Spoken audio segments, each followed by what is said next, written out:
وعن العرباض بن ساریہ رضی اللہ تعالی عنہ ان النبی صلی اللہ علیہ وسلم کان یقرأ المسبحات قبل ان يرقد يقول ان فیہن آیتا خیر من الف آیت رواہ الترمذی و ابو داود۔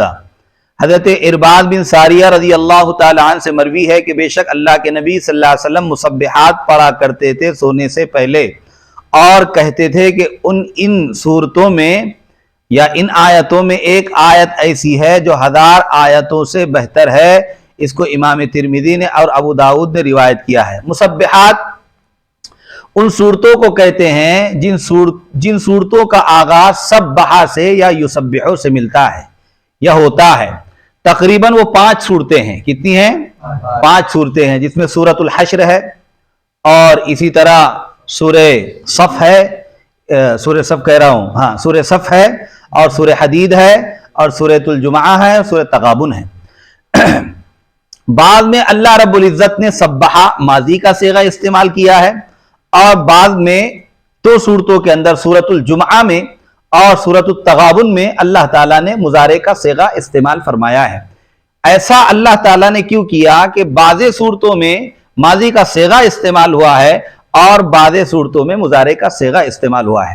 تو یہاں پر اصل میں بتلانا یہ چاہ رہے ہیں کہ اللہ تعالیٰ کی تسبیح ماضی میں بھی ہوتی رہی، حال میں بھی ہوتی رہی، اور مستقبل میں بھی ہوتی رہے گی۔ دوسری بات، جہاں اللہ تعالیٰ نے سبحہ کہا، ماضی کا صیغہ استعمال فرمایا، وہاں پر قطعیت کو بتلانا مقصود ہے۔ کائے کو؟ دنیا کی ہر چیز تسبیح بیان کرتی ہے، یہ قطعی ہے اور یقینی ہے۔ وَإِن مِّن شَيْءٍ إِلَّا يُسَبِّحُ بِحَمْدِهِ وَلَٰكِن لَّا تَفْقَهُونَ تَسْبِيحَهُمْ۔ دنیا کی ہر چیز تسبیح بیان کرتی ہے، اللہ تعالیٰ کی تقدیس بیان کرتی ہے، اللہ تعالیٰ کی تحمید بیان کرتی ہے۔ یہ الگ بات ہے کہ ان کی تسبیح کو تم سمجھ نہیں پاتے ہو۔ تو قطعیت اور یقین کو بتلانا مقصود ہے، اس لیے اللہ تعالیٰ نے ماضی کا صیغہ استعمال فرمایا ہے۔ اور جہاں اللہ تعالیٰ نے مضارع کا صیغہ استعمال فرمایا ہے، وہاں پر اللہ تعالیٰ یہ بتلانا چاہتے ہیں کہ ہماری جو تسبیح ہوتی ہے وہ دوام اور استمرار کے ساتھ ہوتی ہے۔ کائے کے ساتھ ہوتی ہے؟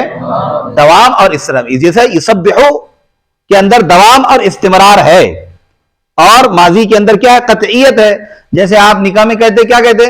میں قبول کروں گا، ایسا بولتے کیا؟ نہیں، آپ کیا کہتے؟ قبلت، میں نے قبول کیا۔ تو قطعیت ہے، اس میں یقین ہے، اس لیے آپ اس وقت بھی کیا کہتے ہیں؟ میں نے قبول کیا، میں قبول کرتا ہوں، یا میں قبول کروں گا، آپ یہ نہیں کہتے ہیں۔ اس اعتبار سے اللہ تعالیٰ نے کہیں پر ماضی کا صیغہ استعمال فرمایا ہے اور کہیں پر مضارع کا صیغہ استعمال فرمایا ہے۔ ان کی فضیلت یہ ہے کہ اللہ کے نبی صلی اللہ علیہ وسلم ان کو اکثر پڑھا کرتے تھے سونے سے پہلے ان کو پڑھا کرتے تھے۔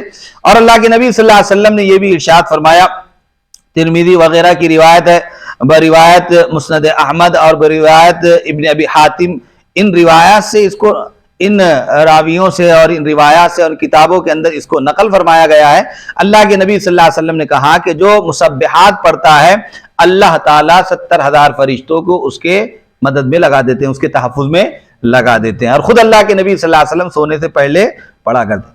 پھر اللہ کے نبی صلی اللہ علیہ وسلم نے یہ کہا کہ اس میں ایک آیت ایسی ہے جو 1000 آیتوں سے بہتر ہے۔ وہ کون سی آیت ہے؟ بعض لوگوں نے کہا کہ وہ آیت هو اللہ الذی لا الہ الا هو عالم الغیب والشہادہ وهو الرحمن الرحیم الملک القدوس، یہ آیت اس میں مراد ہے۔ بہت سارے محدثین حضرات نے اور مفسرین حضرات نے کہا، لیکن علامہ طیبی رحمۃ اللہ علیہ فرماتے ہیں کہ جس طرح اللہ تعالیٰ نے لیلۃ القدر کو اور جمعہ کے دن کی اس گھڑی کو، جس گھڑی میں اللہ تعالیٰ دعا قبول فرماتے ہیں اور وہ دعا کی مقبولیت کی اور قبولیت کی گھڑی ہے، اللہ تعالیٰ نے ان کو پوشیدہ رکھ دیا ہے، اسی طرح مسبحات کے اندر اللہ تعالیٰ نے اس آیت کو بھی کیا کر دیا ہے؟ پوشیدہ رکھ دیا ہے۔ یہ علامہ طیبی رحمۃ اللہ علیہ کا کہنا ہے۔ بہرحال چلیے،